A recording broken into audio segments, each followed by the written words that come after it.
एक पाक फौज का जवान एसएसजी कमांडो, एक बाजीगर की हंगामा खेज दास्तान।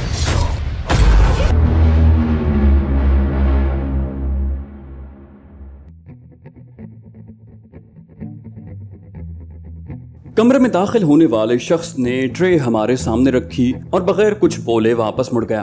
दरवाजे पर मौजूद दोनों संतरियों ने भी कुछ बोलने की जरूरत महसूस नहीं की थी। खाना लाने वाले के कमरे से निकलते ही उन्होंने दरवाजा बंद कर दिया और दरवाजे से हटते चले गए। खाना सब्जी के सालन और तंदूर की रोटियों पर मुश्तमिल था। मैंने ट्रे की तरफ इशारा करके कहा, इसका मतलब है दिन काफी गुजर गया है कि ये नाश्ते की बजाय खाना दे गए हैं। वो आहिस्ता से बोली, शायद। मैंने ट्रे उसकी समत खिसकाई, चलो खाना खाते हैं। वो इनकार में सर हिलाते हुए बोली, मुझे भूख नहीं लगी, आप खा लें। मैंने इसरार किया, थोड़ा सा तो खा लें। मेरे कहने पर उसने एक निवाला लिया और पीछे होकर बैठ गई। मुझे उस वक्त अच्छी खासी भूख लग रही थी, इसलिए मैंने 3-4 रोटियां खा ली। वो हैरानी से बोली, आपको इस सूरत हाल में भी भूख लगती है? मैंने कहा, हम कमांडोज के लिए माहौल कोई हैसियत नहीं रखता। मसलन मुझे यहाँ से भागने का मौका मिल जाता है तो रास्ते में भूखे पेट मेरी कारकर्दगी तो आधी रह जाएगी ना। बोली, नहीं, असल बात यह है कि तुम मर्दों को सिर्फ एक खतरा होता है, यानी जान का खतरा, जबकि औरत जात को उसके साथ साथ इज्जत का खौफ भी होता है, जो उसके लिए मौत से भी ज्यादा भयानक सजा बन जाती है। मैं उस जैसी आजाद ख्याल लड़की के इस कदर कदामत परस्त ख्याल सुनकर हैरान रह गया।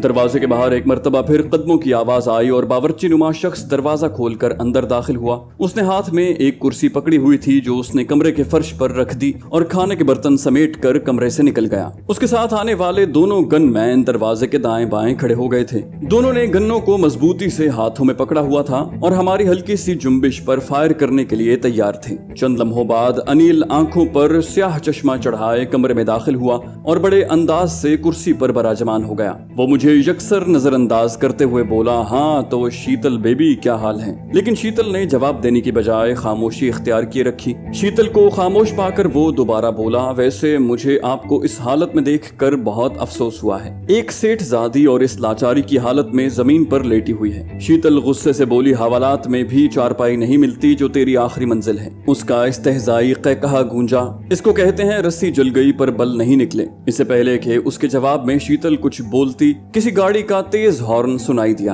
अनिल हथियार बरदारों से मुखातिब हुआ, मेरा ख्याल है रघु दादा वापस आ गया है। दोनों में से एक गेट खोलने के लिए चले जाओ, और एक सर हिलाता हुआ कमरे से बाहर निकल गया। थोड़ी देर बाद एक देवकामत शख्स तेजी से चलता हुआ उस कमरे में दाखिल हुआ। दरवाजा खोलने के लिए जाने वाला और एक दूसरा शख्स उसके हमरा थे। वो रघु दादा था। उसके चेहरे पर जख्मों के 3-4 निशानात नजर आ रहे थे। निहायत करीह शक्ल और भयानक चेहरा था। आम लोग तो उसको देखकर ही कांप जाते होंगे। वो कद और जिसामत हर दो लिहाज से मुझ पर भारी नजर आ रहा था। बाबू, वो चिड़ी मार सेठ तावान देने पर आमादा नहीं हो रहा। वो अनिल से मुखातिब हुआ जो उसको देखकर बेसाख्ता खड़ा हो गया था। अनिल एतमाद से बोला, रघु दादा आप फिक्र न करें, मैं उसे राजी कर लूंगा, बस थोड़ी देर लगेगी। उसने अनिल के चेहरे से नजर हटाकर एक सरसरी निगाह मुझ पर डालते हुए कहा, नहीं बाबू, मेरे पास इतना टाइम नहीं है, मेरा तरीका कार कुछ और है। और फिर शीतल की तरफ देखा। मैंने महसूस किया कि शीतल की तरफ देखते ही उसकी सांप की मानिंद छोटी छोटी आंखों में एक चमक सी लहराई जो वाज़े तौर पर खबासत की चमक थी। एक औरत होने के नाते शीतल इन एहसासात से ज्यादा वाकिफ थी। वो बेसाख्ता अपने आप में सिमट गई। अनिल आहिस्ता से बोला, रघु दादा आप मुझे 1 हफ्ते की मोहलत तो दें। मैंने महसूस किया कि वो रघु दादा से अदब से बात कर रहा था। मैं सेठ को मनवा लूंगा। रघु दादा शैतानी अंदाज में शीतल की तरफ बढ़ता हुआ बोला, तुम छोड़ो इस बात को, मैं इसके बाप को ऐसा तोहफा भेजूंगा कि उसको रघु दादा के साथ पंगा लेने का अंजाम मालूम हो जाएगा। ये कहते ही उसने सिमटी सिमटाई शीतल का बाजू पकड़ा। शीतल ने जोर लगाकर अपना बाजू छुड़ाने की कोशिश की, लेकिन ये चूंटी और हाथी का मुकाबला था। वो चिल्लाई, छोड़ो मुझे कमीने कुत्ते। जवाबन रघु दादा कहकहा लगाकर हंसा और उसे खींचता हुआ दरवाजे की तरफ बढ़ा। मैं दीवार से टेक लगाकर बैठा हुआ था। रघु दादा को रोकने के लिए मैंने उठने की कोशिश की, मगर दरवाजे के अतराफ में खड़े हथियार बरदारों में से एक धाड़ा, खबरदार अगर अपनी जगह से हिलने की कोशिश की, और मैं होंठ काटता हुआ बैठा रह गया। शीतल जब अपना हाथ उसके पंजे से न छुड़ा पाई तो मुझे पुकार कर बोली, जान मुझे इस वहशी से बचाओ। जबकि अनिल जो रघु दादा के इस इकदाम पर हक्का बक्का खड़ा था, नहीं रघु दादा नहीं कहते हुए उसके पीछे दौड़ा। रघु दादा जो शीतल को अपने बाएं हाथ से पकड़े दरवाजे से निकलने वाला था, अचानक घूमा और अपने सीधे हाथ का जोरदार थप्पड़ अनिल के चेहरे पर मारा और वो उड़ता हुआ मेरे कदमों में आ गिरा और फिर उधर ही पड़ा रहा। रघु दादा गुर्राया, इसको हवेली से बाहर फेंक दो, और फिर चीखती चिल्लाती शीतल को घसीटता हुआ बाहर निकलता चला गया। जी दादा कहकर उनमें से एक आगे बढ़ा और अनिल को गिरबान से पकड़कर दरवाजे की तरफ घसीटने लगा, जबकि दूसरे मुझ पर हथियार ताने खड़े रहे। उसके कमरे से निकलते ही बाकी दोनों भी कमरे से निकले और दरवाजा बंद करके दूर होते गए। मेरा जहन उस वक्त शीतल की चीखों की तरफ मुतवज्जे था, जो बड़े जोर से चिल्ला रही थी और भगवान के वास्ते देकर अपनी जान बख्शी की मिन्नत कर रही थी। मेरा खून खौल उठा, मुझसे बैठा न गया। मैं मुट्ठियां भींच कर खड़ा हो गया और इस्तराब की हालत में टहलने लगा। मेरे जहन में सोच उभरी, क्या मेरी मौजूदगी में एक बेबस लड़की को बेइज्जत कर दिया जाएगा?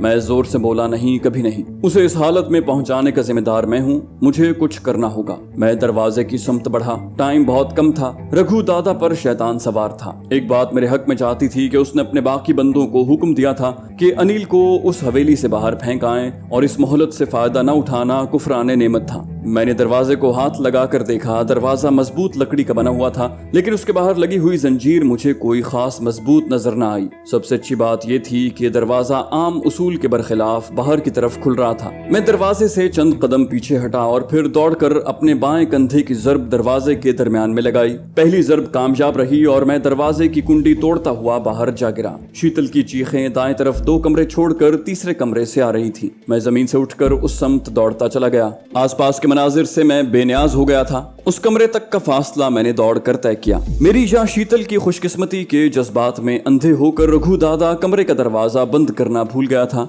उस कमरे के दरवाजे को भी मैंने बाहर की तरफ खुलता पाया। इसका मतलब था कि उस इमारत के सारे दरवाजे इस तरह बाहर की तरफ खुलते हैं। मैं आंधी और तूफान की तरह कमरे में दाखिल हुआ। उस देवकामत करी शक्ल रघु दादा के बदन पर सिर्फ एक जांघिया नजर आ रहा था, जबकि शीतल मादरजाद बरहना कमरे के कोने में खड़ी हाथों से अपनी बरहनगी छुपाने की कोशिश कर रही थी। रघु दादा के जिस्म पर रीछ की तरह लंबे लंबे बाल थे और शीतल के चीखने चिल्लाने और मिन्नतों से बेपरवाह उसकी तरफ बढ़ता जा रहा था। इस मंजर को देखकर मेरे जहन में बेसाख्ता उस बिल्ले का ख्याल आया जिसने नन्ही सी चूहिया को कोने में इस तरह घेर लिया हो कि उसके भागने का कोई रास्ता न बचा हो। मैं जैसे ही कमरे में दाखिल हुआ, शीतल चिल्लाई, जान जान, अपने खुदा के वास्ते मुझे इससे बचाओ। मैं शायद बेखबरी में रघु दादा पर वार करने की कोशिश करता, गो ये मेरी मर्दानगी के खिलाफ होता, लेकिन एक लड़की की इज्जत बचाने के लिए मुझे इस किस्म का ताना गवारा था, क्योंकि अनिल को बाहर फेंकने वालों ने वापस आ जाना था और तमाम पर अकेले काबू पाना मेरे लिए नामुमकिन हो जाता। लेकिन शीतल ने मेरा ये मंसूबा नाकाम कर दिया और उसकी तरफ मस्ती से झूम कर बढ़ता हुआ रघु फुर्ती से पीछे घूमा। मुझे देखकर उसका करीह चेहरा भयानक अंदाज में बिगड़ गया। उसको पीछे मुड़ता देखकर मैं अपनी जगह पर रुक गया और फिर उल्टे कदमों दरवाजे की तरफ बढ़ने लगा। मेरे इस तरह पीछे हटने को उसने मेरे भागने पर महमूल किया और इस्तेहज़ाई अंदाज में हंसा। शीतल भी यही समझी कि मैं वहां से डर कर भाग रहा हूँ। वो चिल्लाई, नहीं जान, नहीं, मुझे छोड़कर मत जाओ। उसको जवाब देने के बजाय मैं दरवाजे के करीब पहुंचा और दरवाजे की अंदर से कुंडी लगा दी। ऐसा मैंने अपने अकब को महफूज रखने के लिए किया था। कुंडी बंद करके मैं पलटा। मेरे सामने एक सख्त हरीफ खड़ा कीना तोज नजरों से मेरी जानिब घूर रहा था। मैं खाली हाथ था और एक मर्तबा फिर मुझे जिंदगी और मौत का मार्का दरपेश था। रघु दादा को जिंदगी की कैद से आजाद करके ही मैं शीतल की इज्जत बचा सकता था। रघु दादा भयानक आवाज में गरजा, बालक, तुमने अपने लिए बहुत बुरी मौत का चुनाव किया है। मैं तंजिया लहजे में बोला, रघु दादा, कमजोर निहत्ती औरतों को अपनी मर्दानगी के जौहर दिखाना बहुत आसान होता है, लेकिन जिस वक्त सामने मर्द आए तब तेरे जैसे हिजड़ों को पता चलता है कि मर्दानगी क्या है। उस वक्त दरवाजे पर दस्तक सुनाई दी और साथ ही किसी ने जोर से पुकारा, रघु दादा, रघु दादा, कैदी भाग गया है। मेरी बात सुनकर रघु का पारा यूं भी आसमान को छू रहा था और वो गुस्सा उसने उन्हीं पर निकाल दिया। बोला, दफा हो जाओ कुत्तो, तुम्हारा बाप भागा नहीं, इधर ही है। रघु को अपने गुंडों के साथ मसरूफे गुफ्तगू देखकर मैंने अपनी जैकेट और कमीज उतार कर चारपाई पर डाल दी, क्योंकि इस दियो के साथ लड़ाई के दौरान मुझे बहुत ज्यादा तेजी की जरूरत पड़ती, जिसमें जैकेट और कमीज लाजिमन रुकावट बनती।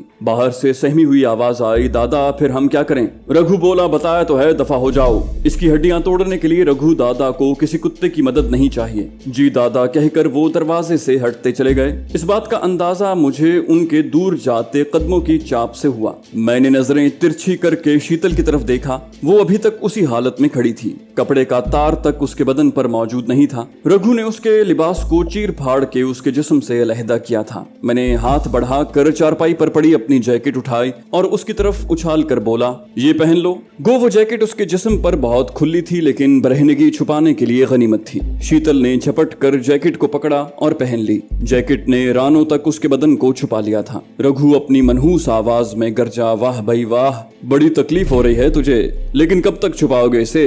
जिस पर रघु का दिल आ जाए उसे रघु जरूर हासिल करता है। शीतल की तरफ से बेफिक्र होकर मैंने उसे छेड़ा, रघु भौंक अच्छा लेते हो। मैं चाहता था कि उसे इतने गुस्से में कर दूं कि वो अपने दिफा से गाफिल हो जाए और मैं अपने मकसद में कामयाब रहा। रघु गुस्से में धाड़ता हुआ मेरी तरफ बढ़ा। मैं अपनी जगह पर तैयार खड़ा था। मेरे करीब पहुंचकर उसने पूरी कुव्वत से अपना दायां बाजू घुमाया। मैंने झुकाई देकर उसका वार खता किया। वो अपनी झोंक में घूम गया था। पुश्त पर लगने वाली मेरे पांव की ठोकर से वो बेसाख्ता चंद कदम दौड़ता चला गया। उसके मुड़ने से पहले मैं अपने दाएं पांव पर घूम चुका था। मेरे बाएं पांव की एड़ी उसकी छाती से टकराई और वो कूल्हों के बल जमीन पर गिर पड़ा, लेकिन उसने उठने में देर न लगाई और उठकर अपने दाएं पांव की ठोकर पूरी कुव्वत से मेरी छाती पर दे मारी। मैंने दोनों हाथों का क्रॉस बनाकर उसकी ज़र्ब से बचने की कोशिश की, लेकिन इस कोशिश में मेरे पांव अनबैलेंस हो गए और मैं नीचे गिर पड़ा। रघु ने मुझे ठोकरों पर रख लिया। उसके पांव में जूते नहीं थे, लेकिन उसकी हर ठोकर मुझे हथौड़े की तरह लग रही थी। वो गुस्से की शिद्दत से फुनकार रहा था और उसके मुंह से किसी गंदे गटर की गंदगी की तरह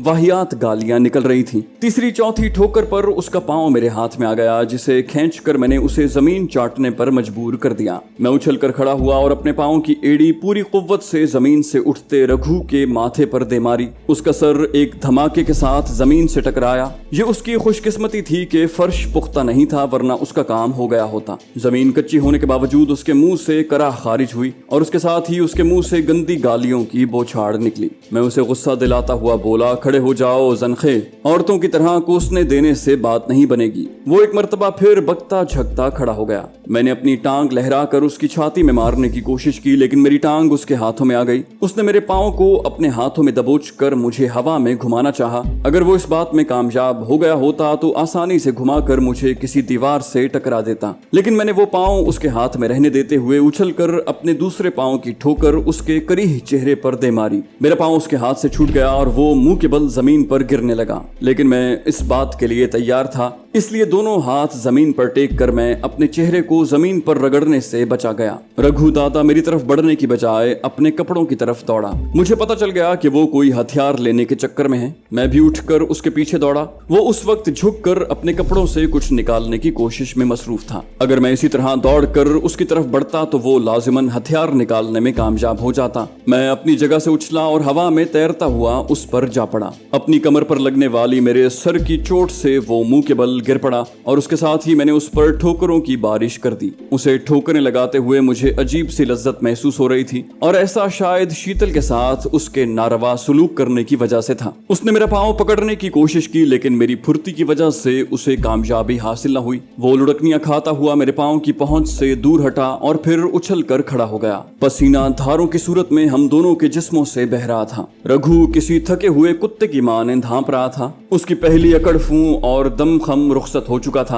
अब उसे कोई राह फरार नजर नहीं आ रही थी। मैंने उसे इस्तेहज़ाई अंदाज में पुकारा, रघु, मैंने कहा था ना कि लड़ाई भड़ाई मर्दों का काम है। अब भी तुम चूड़ियां पहनकर एक ठुमका लगा कर दिखा दो तो मैं तुम्हें जिंदगी की भीख दे सकता हूँ। मेरी बात सुनते ही रघु एक मर्तबा फिर गुस्से से बकता झकता मेरी जानिब बढ़ा। गुस्से की शिद्दत में वो अपने दिफा से बिल्कुल गाफिल हो गया था, जो कि मेरा मतमय नजर था। जैसे ही वो मेरे करीब पहुंचा, मैंने अपना सीधा पांव उसकी बाएं साइड की पसलियों के नीचे मारा। वो औख की आवाज के साथ रुकू के बल झुक गया। मुझे भी उसकी यही पोजीशन दरकार थी। अगले ही लम्हे उसकी मोटी गर्दन मेरे बाएं बाजू की गिरफ्त में थी। मैं उसकी गर्दन पर अपनी गिरफ्त मजबूत करते हुए बोला, रघु, तुझे कहा था ना चूड़ियां पहनकर अपनी जान बख्शी करवा ले, मगर तू ये ना माना। अब अपने गुरु शैतान को याद कर ले कि ये तेरा आखिरी वक्त है। रघु ने तड़प कर अपनी गर्दन मेरी गिरफ्त से आजाद करवाने की कोशिश की, मगर उसकी कोशिश उतनी ही नाकाम गई जितनी बिल्ली के मुंह में फंसे हुए किसी चूहे की जान बचाने की कोशिश ناکام جاتی ہیں۔ میں نے اپنے بائیں بازو کو مخصوص انداز میں جھٹکا دیا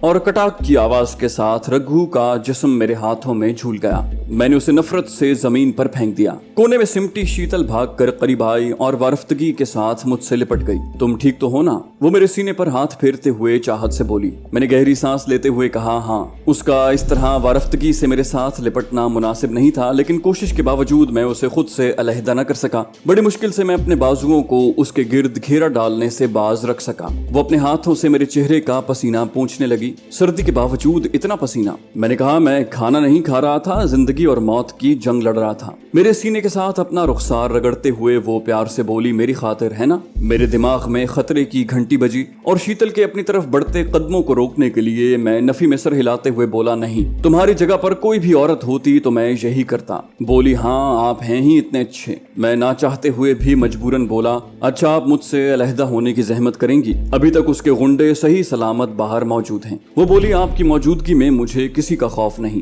میں نے ایک تلخ حقیقت بیان کی، میں کب تک تمہارے پاس رہوں گا؟ جس کا جواب اس کے پاس بھی موجود نہیں تھا۔ وہ آہستگی سے مجھ سے علیحدہ ہوتے ہوئے چارپائی پر جا کر بیٹھ گئی۔ اس مزہقہ خیز لباس میں بھی وہ اتنی ہی سندر اور پیاری لگ رہی تھی جتنی کسی بھی نئے فیشنیبل لباس میں لگتی۔ لباس اور زیورات ہمیشہ سے عورت کی کمزوری رہے ہیں۔ بلا امتیاز کسی رنگ، مذہب، نسل اور قومیت کے عورتیں ان لوازمات کی دلدادہ ہوتی ہیں، لیکن حقیقت کی نظر سے دیکھا جائے تو یہ عورتوں کا پاگل پن ہے۔ حسن کبھی بھی لباس یا آرائش کا محتاج نہیں رہا ہے۔ اچھی صورت ہر لباس اور بغیر آرائش کے بھی اچھی لگتی ہے، جس طرح چمڑے کی جیکٹ میں ملبوس شیتل لگ رہی تھی۔ میں نے اس کے سراپے سے نظریں ہٹائیں اور زمین پر بکھرے رگھو کے لباس کی طرف متوجہ ہو گیا۔ اس کی تلاشی لینے پر کوبرے کا بریٹا اور نیلم کا چھوٹا پسٹل دونوں اس کی جیب میں پڑے ملے۔ ایک تیز اور لمبی چوڑی دھار کا خنجر بھی چمڑے کے کور میں بند مجھے نظر آ گیا۔ نیلم کا پسٹل میں نے پتلون کی جیب میں ڈالا، جبکہ خنجر کا کور اپنی جراب کے نیچے پنڈلی کے ساتھ ایک تسمے سے باندھ دیا۔ شیتل اس دوران خاموشی سے چارپائی پر بیٹھی میری حرکات کو دیکھ رہی تھی۔ بریٹا ہاتھ میں لے کر میں دروازے کی سمت بڑھا اور تھوڑا سا دروازہ کھول کر باہر جھانکا۔ وہ ایک سادہ سی عمارت تھی، تمام کمرے ایک قطار میں بنے ہوئے تھے۔ سورج کو دیکھ کر اندازہ ہوا کہ ہر کمرے کا دروازہ مشرقی سمت میں تھا۔ عمارت کی شمالی اور جنوبی دیوار کے ساتھ بھی ایک ایک کمرے کا دروازہ نظر آ رہا تھا، جن کا رخ ایک دوسرے کی جانب تھا۔ تمام کمروں کے سامنے ایک کھلا اور وسیع برآمدہ تھا اور اس کے بعد ایک چوڑا لمبا صحن تھا۔ کمروں کے دروازے باہر کی جانب کھلتے تھے، اس لیے میں نے احتیاط سے باہر جھانکا کہ دور ہی سے دروازہ کھلتا نظر آ جاتا، لیکن خوش قسمتی سے مجھے برآمدہ اور صحن خالی نظر آئے۔ بائیں ہاتھ کے ایک کمرے سے مجھے ہلکی ہلکی گانے کی آواز آ رہی تھی، شاید کوئی ریڈیو یا ٹیپ ریکارڈر پر گانا سن رہا تھا۔ میں نے ایک لمحے کے لیے سوچا اور پھر شیتل کو اپنی جانب آنے کا اشارہ کیا۔ وہ تو جیسے میرے اشارے کی منتظر تھی، بھاگ کر میرے قریب آ گئی۔ میں نے چھوٹا پستول اس کے حوالے کر کے کہا،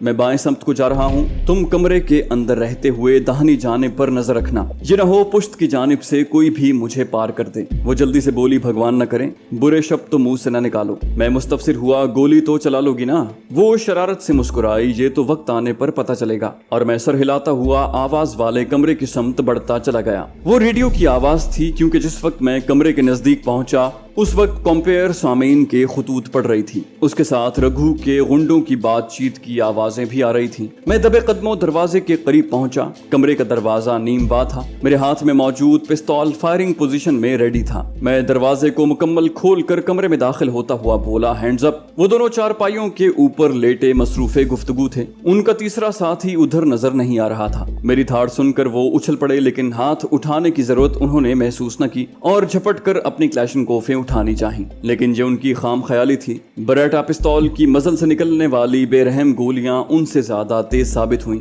دونوں کی کھوپڑیوں میں سرخ روشن دان کھل گئے تھے۔ میں نے پستول اپنے بیلٹ میں اڑسا اور جھپٹ کر چارپائی کے ساتھ کھڑی کلاشنکوف اٹھا لی۔ تیسرے بندے کا کوئی پتہ نہیں تھا کہ وہ کدھر چھپا ہوا ہے۔ میں جیسے ہی باہر نکلنے کے لیے مڑا، مجھے ہلکے ہلکے 2 دھماکے سنائی دیے۔ یہ نیلم کے پستول کی آواز تھی۔ میں بھاگ کر باہر نکلا۔ برآمدے میں تیسرا آدمی پڑا اپنی آخری سانسیں لے رہا تھا۔ था। मेरे साथ रघु, अनिल और उनके साथ यही 3 बंदे आए थे जो इस वक्त जहन्नम रसीद हो चुके थे। लेकिन ये बात बैदस कयास थी कि उनके अलावा भी इस जगह उनका कोई और साथी पोशीदा हो। मुझे देखकर शीतल भी कमरे से निकली। मैंने उसे वापस कमरे में जाने का इशारा किया, उधर ही रहो, और वो जल्दी से कमरे के अंदर हो गई। लाश के करीब पड़ी क्लैशनकोफ उठाकर मैं भी शीतल के पीछे कमरे में घुस गया। उधर कितने बंदों को खत्म कराए हो? मैंने कहा 2 थे और तीसरा तेरे हाथों अपने अंजाम को पहुंच गया। वो मुझे याद दिलाते हुए बोली, वो बावर्ची भी तो था ना जो हमारे लिए खाना लेकर आया था। मैं उसकी बात सुनकर हकीकतन उछल पड़ा। तुम इसी कमरे में रहो और अंदर से कुंडी लगा लो, जब तक मेरी आवाज पहचान न लो दरवाजा मत खोलना। वो इस बात में सर हिलाते हुए बोली, ठीक है, और मैं एहतियात से चलता हुआ बाहर निकल आया। शीतल ने मेरे बाहर आते ही अंदर से कुंडी चढ़ा दी। मैंने एक तरफ से कमरों की तलाशी शुरू कर दी। मतलूबा शख्स मुझे बाएं जानिब के आखिरी कमरे में मिल गया, लेकिन इस हालत में कि कोई काम करने के काबिल नहीं था। वो किसी नामालूम नशे के ज़ेरे असर धुत पड़ा था। वो अफ्यून, चर्स, भंग, शराब से लेकर कोकेन पाउडर तक किसी चीज का नशा भी हो सकता था। मैंने उसे हिलाया जुलाया मगर उसमें कोई जुम्बिश पैदा न हुई। उसके कमरे की तलाशी लेने पर मुझे थोड़ी सी नकदी के अलावा कोई काम की चीज न मिली। वो गालिबन उनका बावर्ची था और दोपहर के खाने के बाद आराम फरमा रहा था। यूं भी नशई बंदा अपना नशा लिए बगैर सो नहीं सकता। उसकी चारपाई के नीचे झांकने पर घटिया शराब की 3-4 बोतलें पड़ी नजर आईं। इन बोतलों पर कोई लेबल वगैरह नहीं लगा हुआ था। इसका मतलब था कि वो मकामी तौर पर तैयार की गई शराब थी। इंडिया में शराब की भट्टियां वाफिर मिकदार में पाई जाती हैं और शौकीन हजरात भी उतनी ही कसरत से मुसलमानों के अलावा किसी भी मजहब के पैरोकार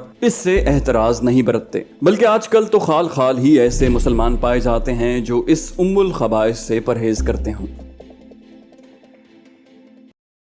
जाने से पहले बस इस वीडियो को लाइक कर दीजिए। इंशाल्लाह आपसे अगली किस्त में मुलाकात होगी। तब तक के लिए अल्लाह हाफिज।